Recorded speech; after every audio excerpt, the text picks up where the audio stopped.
포린 어페어스와 더불어 국제문제 전문지 양대 산맥으로 불리는 포린 폴리시에서 아시아에서 한국을 가장 중요한 동맹으로 평가했습니다. 그러면서 트럼프 미국 대통령의 한국 분담금 5배 인상 정책은 혈맹으로 맺어진 한국을 잃어버릴 수 있다고 강력하게 비판했습니다. 어떠한 소식인지 확인해 보도록 하겠습니다.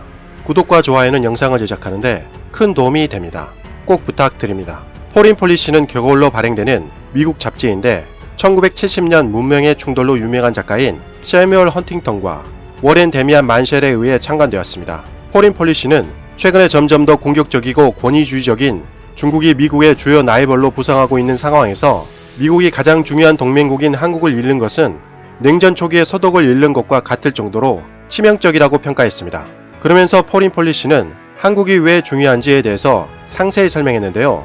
북한이 미국을 향해 핵탄두가 장착된 대륙간 탄도미사일을 발사할 경우 평택 북쪽에 있는 오산기지에서 탄도미사일 발사를 몇 분 안에 감지할 수 있는 중요한 요충지라는 것입니다. 더군다나 중국이 팽창할 경우를 대비해 사드 미사일 방어 체계를 한국에 설치했는데 한국은 엄청난 경제적 손실을 감안하면서 중국의 사드 보부까지 미국을 위해서 견딜 정도로 한국은 미국의 막강한 동맹이라고 평가했습니다. 이렇듯 미국 전문가가 한국에 대해서 높이 평가한 것은 상당히 이례적인데요.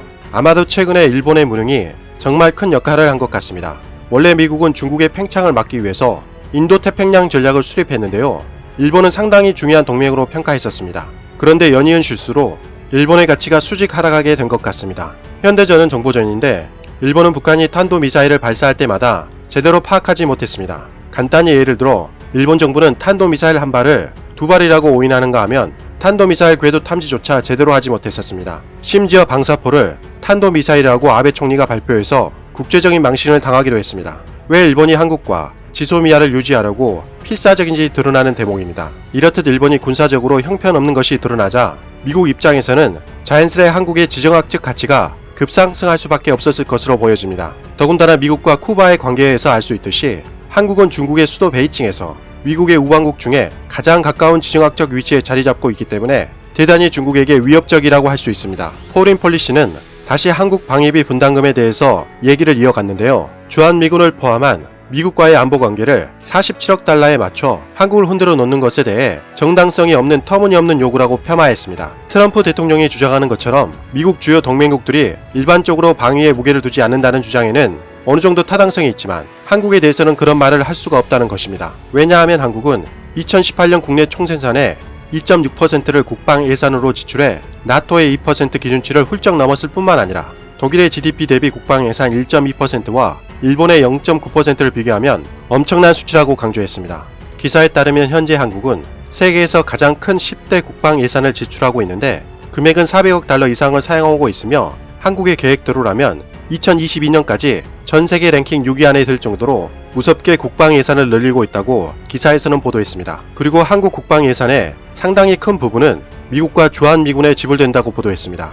그러면서 기사에 따르면 한국은 2019년 약 15억 달러, 원화로 1조 7,800억으로 추정되는 미군 유치 비용을 충당하기 위해 약 9억 2,300만 달러, 원화로 1조 900억을 미국에 기부했다는 것을 강조하며 9억 2,300만 달러에는 한국의 임대료는 포함되지 않았을 뿐만 아니라 태평양 최대 미군기지, 즉 평택에 있는 미국 최대의 해외 미군기지를 건설하는데 한국이 무려 100억 달러, 원화로 11조 8천억을 지불한 금액은 포함되지 않았다고 지적했습니다. 또한 이 수치는 지난 4년 동안 한국이 미국 무기와 군사 장비에 쓴 130억 달러, 원화로 15조 4천억도 포함되어 있지 않다고 기사에서는 설명하고 있습니다. 심지어 2018년 말까지 미국은 한국이 기부한 돈을 모두 사용하지 못했습니다. 그럼에도 불구하고 트럼프 정부는 북한을 다루는데 거의 사용하지 않은 불합리함으로 무려 5배나 더 인상할 것을 요구하고 있다고 트럼프 정부를 비판했습니다.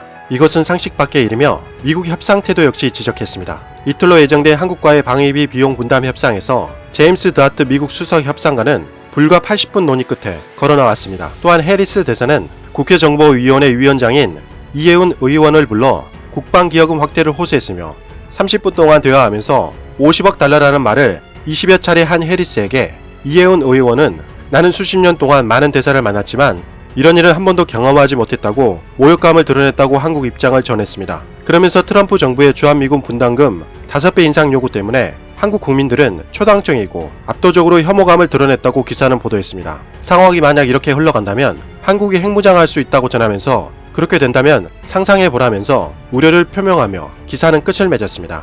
기사에서 알 수 있듯이 미국 언론이 한국을 바라보는 시각도 많이 달라진 것 같습니다. 이제는 일본보다 한국이 더욱 중요한 동맹이라고 평가할 만큼 한국의 지정학적 가치가 상승했는데요. 한국 정부는 현명한 판단을 내려 더욱 한국의 가치를 끌어올릴 수 있었으면 좋겠습니다. 앞으로 더욱 발전하는 한국을 기원하며 이상 마치겠습니다. 지금까지 시청해주셔서 진심으로 고맙습니다. 항상 건강하시고 복 많이 받으세요.